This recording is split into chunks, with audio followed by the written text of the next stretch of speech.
This is Professor of Medicine, Desiree Dubonnet, the man who left America to find freedom, who's just really no longer a man. And who's to say what mental health is or what mental health isn't? Who's to say? Because we all have our own little quirks and etc. But could we find a way to cure mental disease? Well, while going to medical school in Rootstown, Ohio, I found out that the medical way of treating these things was all about medication, schizophrenia, etc. Medication. In fact, we would all party if somebody got back on their meds. And I started saying, well, what is this? What is this medication? What is the action of these things? What does these medications do, these antipsychotics, neuroleptics? Well, I found out that all of these antipsychotics work by blocking the action of the dopamine. Dopamine, because there was the theory is that when you took something like dopamine, you took too much L-dopa, or if you took cocaine, or if you took amphetamines, you see, these cocaine-like substances, this would induce a type of psychosis. So they wanted to block this, or block the dopamine. Well, I'm here to tell you, without doubt, you're not mentally ill because you're drug deficient. There was a problem in the bowel flora, and I started to see that all diseases start in the bowel flora, and that's where we needed to work and to get back to. Now, these drugs, they create dependencies, they create side effects, and a lot of people are prescribed these antipsychotics who really don't need them. And of course, what they say in medicine, when we're taught in medical school, is the fact that if we get a side effect, we got a pill for that, and we got a pill for that side effect, all of them. And if we start to look at the causes of schizophrenia, we're going to start to see that's not really genetic.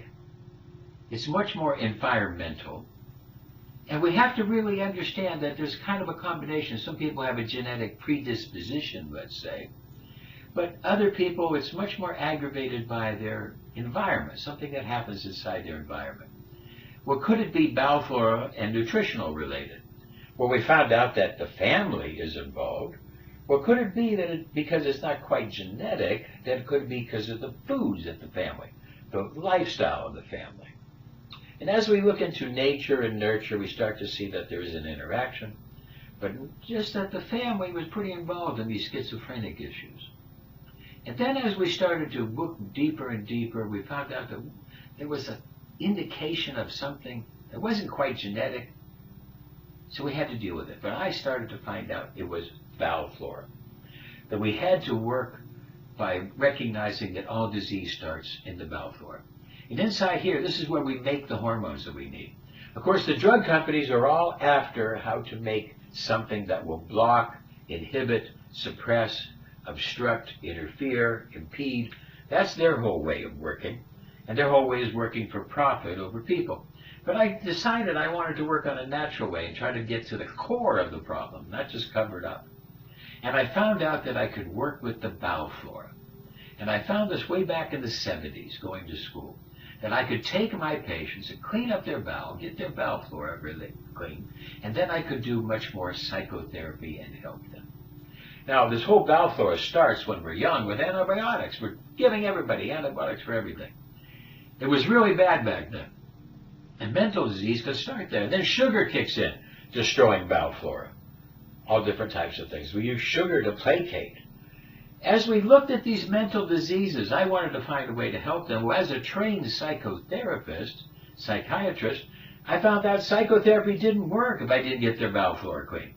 I had to start by getting the bowel flora so that we get the proper different types of hormones balancing, that the dopamine needed to be balanced with GABA.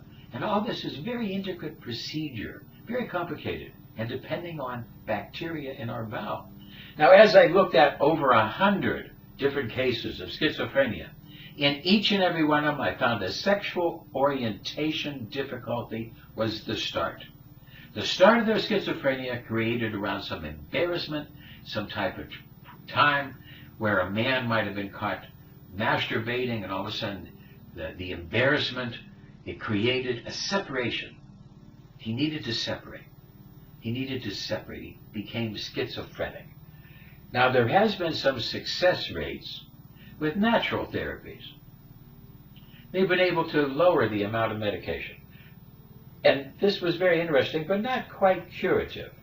So I wanted to be able to work deeper and find a way to produce a cure, to really help these people long time. We tried to work with the different natural remedies, but it just wasn't quite enough. I had to be able to clean up the bowel flora. To work to clean up the bowel flora, we'd have to get rid of the bad bacteria and replace with good bacteria. This would take an entire change of their lifestyle as the things that affected their bowel bacteria, such as antibiotics and sugar and smoking and coffee and etc. But if I could stabilize their gut flora, I could produce a much more stable area of the brain. Then I saw some very interesting research that came out of Germany, came out of Europe, showing that if they got B vitamins into the patient, they would get a large dose of B vitamins, and this would dramatically help the schizophrenic. So we knew that there was problems with sugar. Sugar had killed many people in the Black Plague and over again.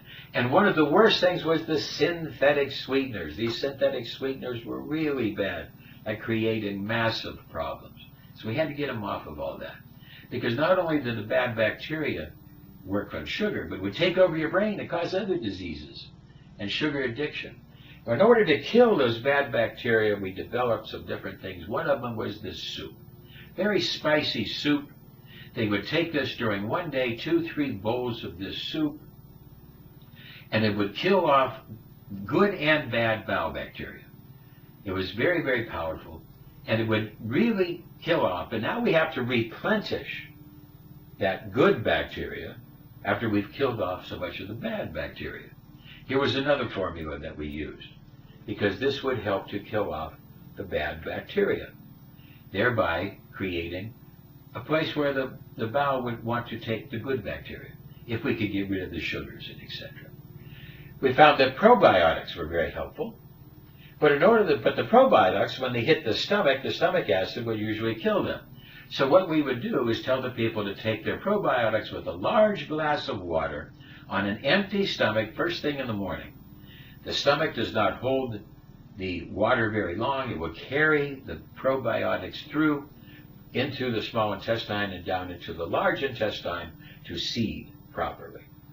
Knowing our factors of the stomach and how long things take in the stomach, then we could see just when to put in our B vitamins, you see. Because depending on what we've eaten, we know how long it's going to take before the pyloric valve will open up when the stomach acid has done its job. So when the stomach acid has done its job, that's when we want to be able to give a little bit of the bicarbonate, because the pancreas will give sodium bicarb. We could give a little bit with baking soda, and we could do this with the B vitamins, and thereby we could get the B vitamins into the intestine for full absorption, intensify absorption with the baking soda, and we got fantastic results as the B vitamins got into the system. And finally, people started to think. We got the folic acid, the B12, the B6. We used GABA to help reduce the dopamine. And now I could start to do psychotherapy. I got the brain to work properly. Now my psychotherapy could effectively really work much better, because the bowel flora and the chemicals in the brain would start to be balanced. We found that they needed to get family, they needed to get peer groups, support, housing, and we needed to do eye movement factors. Here, I'm going to show you. When we can get the brain to work back and forth, side to side, the full brain can process material better. This is an excerpt from one of our machines, that how the therapy is done. The machine will interface with the body electrically to help balance electrical signals, doing a scanning, doing a check of the body electric, then treating the body electric and looking for responses and then generating into a back and forth motion that would help to stabilize the brain. We're going to check electrical functions of brain and heart and muscles and skin resistance, and then be able to stabilize the brain with the eye movements. As the patient looks back and forth, this stimulates both hemispheres. And now that the bowel flora and the B vitamins and the brain chemistry is stable, we find different parts of the brain where the bad memories have been stored.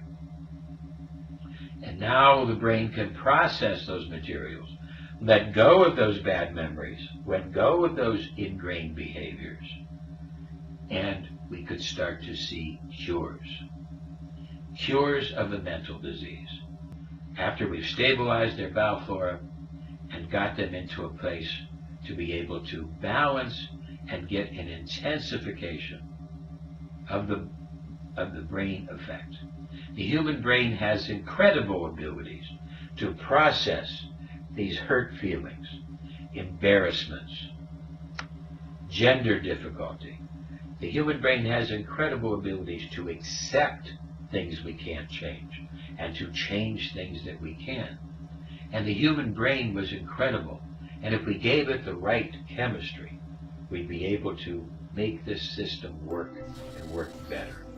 We'd be able to then find out other different aberrations, because our system is designed to find out other aberrations, and then turn on the computer interface to be able to cleanse out and help us work through a cybernetic loop to help patients.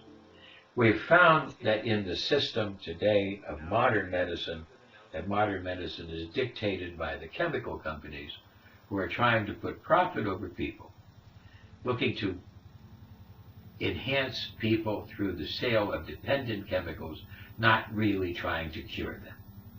But if we could get to the core issues, if we could realize what antibiotics, what big sugar, these other chemicals have done, that if we could get them to get the bowel flora and reduce the causes of disease, we could cure mental disease for good. And this is just a beginning course to help you to understand the work that we've done in this area.